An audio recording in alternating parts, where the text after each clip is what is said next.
The basic idea is that we have two ways of learning new information. We have focused and diffused thinking. Ping pong explains how to switch between focused and diffused thinking in order to increase your understanding and get creative.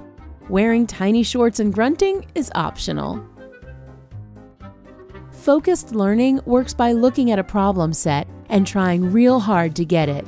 It's about actively using every ounce of mental force to understand the problem that is in front of us. It's like seeing a brick wall and reasoning, it's too hard to just run through and too tall to climb. Diffused learning is just letting your mind wander without a plan. It can deepen your understanding or trigger new creative thoughts.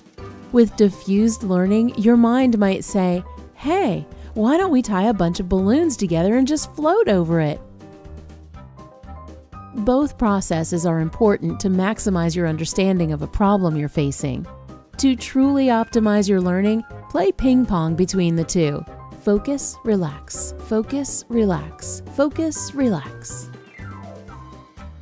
The best practice is to first focus all your attention, ideally shutting off any distractions like your phone and other noise. After doing this for a while, a timer can be used. Deliberately stop to focus and let your mind freely wander. This is when the brain connects what you just focused on with other information stored in your memory, which leads to deeper thinking, better retention, and allows for creative thoughts to happen.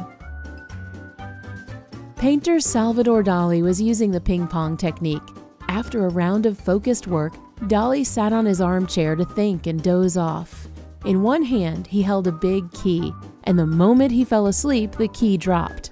The sound of the key woke him, and he would go back to the canvas to continue his focused work. Steve Jobs broke up his daily thinking routine by going out for long walks.